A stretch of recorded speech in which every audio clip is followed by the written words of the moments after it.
तो 11वीं और 12वीं क्लास मेरे जीवन की एक तरह से मोड़ बिंदु थी। निर्णायक मोड़ लिया 11वीं और 12वीं क्लास में। कैसे हुआ?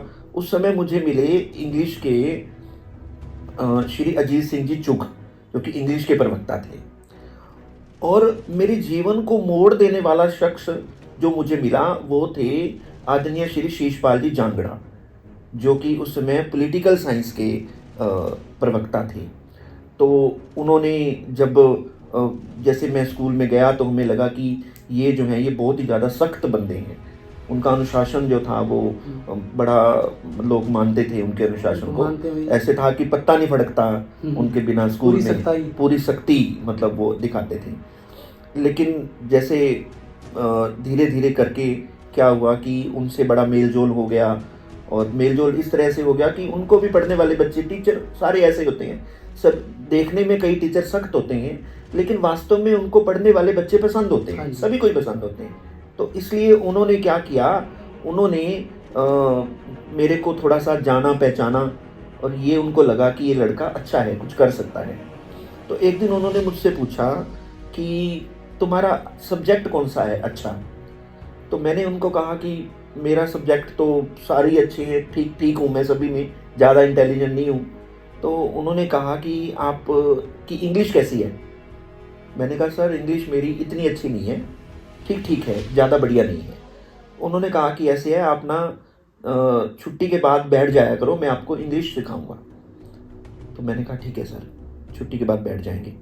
तो हम 2 लोग थे, एक तो मैं था, एक मेरे साथ रोहताश खन्ना जी हैं, वो भी अच्छी जगह पे सेटल हैं, तो वो थे, वो हम बैठ जाया करते थे वहाँ छुट्टी के बाद। जब भी उनको टाइम मिलता था ऑफिस से, वो आते ही हमें पढ़ाया करते थे। और उन्होंने मुझे सबसे पहले टेंस सिखाए, और जब मैंने उनसे टेंस सीखे तो मैं बड़ा हैरान हुआ, भी टेंस ऐसे होते हैं। उन्होंने मुझे वॉइस करवाए, नरेशन करवाए, 3-4 टॉपिक ऐसे उन्होंने करवाए। फिर उसके बाद उन्होंने कहा, उसके बाद इतने टाइम में ये हो गया कि +2 की क्लास पूरी होने के नज़दीक आ गई कि अब तो पेपर हैं, अब तो जाना पड़ेगा। उन्होंने कहा कि जो मैंने तेरे को सिखा दिया ना, बस बहुत है तेरे लिए, सफिशिएंट है, चिंता मत कर, यही तेरे को बहुत आगे लेके जाएंगे। मैंने कहा ठीक है गुरुजी, अगर आपने कह दिया तो ठीक है, मैं भी अपनी तौर से जी तोड़ मेहनत करूँगा। +2 क्लास मैंने की यहाँ, सब डिवीज़न टॉप किया। रतिया में जो मेधावी विद्यार्थियों का बोर्ड होता है, उस पर भी मेरा नाम, हाँ उपमंडल में, उस समय उपमंडल था, तो उस पर भी नाम लिखा हुआ है। अभी बॉय स्कूल में बोर्ड पड़ा है वो, जिस पे नाम लिखा हुआ है। तो अच्छा लगा। कहीं ना कहीं ना आप फिर उन बाकी स्टूडेंट से अलग चले, उनसे एक्स्ट्रा चले। बिल्कुल। उसमें सर उसके कारण क्या था, हम क्या करते थे, हमारी एक सोच होती थी कि हमने अपने आप को दिखाना है, दिखाएंगे कैसे? उसके लिए हम क्या करते थे, जो लेसन टीचर ने पढ़ाना होता था ना, वो हम पहले ही पढ़ लेते थे। सही बात, ठीक है ना? वही बात है, तैयारी तो हर बंदा कर रहा है। हाँ। और सक्सेस आज के टाइम में वही है जो उनसे अलग कर रहा है। बिल्कुल। तो वो हम क्या करते थे, हम पहले पढ़ लेते थे। पहले पढ़ोगे तो नेचुरली जब टीचर पढ़ाएगा तो आपको सब कुछ आता होगा, सब कुछ आता होगा तो आप टीचर की नज़र में आओगे। ठीक है ना? तो इस तरह से टीचर की कृपा दृष्टि जरूरी है बहुत ज़्यादा।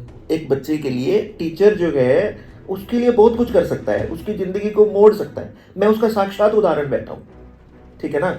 मेरी ज़िंदगी को जो परिवर्तन करने का काम मेरे अध्यापक आदरणीय श्री शीशपाल जी जांगड़ा, आज भी मैं उनका बहुत ज़्यादा ऋणी हूँ। आज वो इस दुनिया में नहीं है, लेकिन उनकी जो उनकी प्रेरणा थी वो आज भी मेरे साथ है। आज भी मैं उनको याद करता हूँ। वो मेरे जो है वो इंस्पिरेशन है मेरे लिए बहुत ज़्यादा। 2 लोगों का मेरी ज़िंदगी में विशेषकर योगदान रहा। एक तो पुशअप करने में प्राइमरी क्लासेस में मास्टर कश्मीरी लाल जी, और दूसरा शीशपाल जी जांगड़ा। इन लोगों ने मेरी एक तरह से ज़िंदगी बनाने में हेल्प की। उसके बाद क्या हुआ, +2 हो गई, अच्छे नंबर आ गए। फिर ये था कि कॉलेज जाना है, लेकिन कॉलेज जा नहीं सकते, आने जाने की बड़ी समस्या थी, दिक्कत थी। फतेहाबाद था कॉलेज, यहाँ तो कॉलेज होता नहीं था उस समय, तो MM कॉलेज था पहले। बाकी साथी तो कॉलेज चले गए, लेकिन मैंने फिर अपनी शिक्षा जो थी वो डिस्टेंस से ही पूरी की। कुरुक्षेत्र विश्वविद्यालय से डिस्टेंस एजुकेशन से ही अपनी BA की कंप्लीट फर्स्ट डिवीज़न में हुई। उसके बाद फिर B.Ed जो थी वो मैंने Hisar, CR college of education Hisar से की, और MA इंग्लिश की। MA इंग्लिश भी मैंने डिस्टेंस एजुकेशन से ही किया।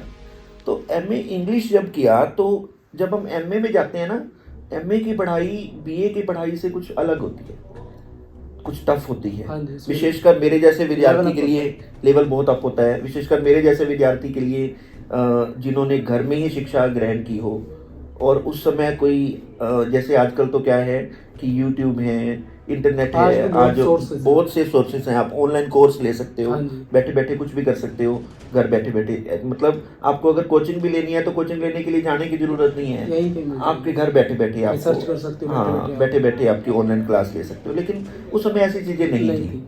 तो क्या हुआ कि मेहनत की, कोशिश करने के बाद, कोशिश करने से क्या हुआ, जो डिज़ायर थी कि कम से कम 50% नंबर तो चाहिए, ठीक है ना, लेक्चरर लगने के लिए, तो वो हासिल हो गए, ठीक है ना। बड़ी खुशी हुई, घर वालों को भी बहुत खुशी हुई कि लड़के ने MA इंग्लिश कर ली, अब ये नौकरी लग जाएगा। लेकिन अभी मंजिल बहुत दूर थी। देखिए, कोचिंग देना तो मैंने लगभग +2 करने के बाद ही शुरू कर दिया था। +2 करने के बाद ही आदरणीय श्री शिषपाल जी की प्रेरणा से मैंने कोचिंग देना शुरू कर दिया। ये भी एक संयोग था, मतलब साथ साथ लेके चल रहे थे आप? साथ साथ मैं अपनी पढ़ाई भी कर रहा था, साथ साथ मैं कोचिंग भी दे रहा था।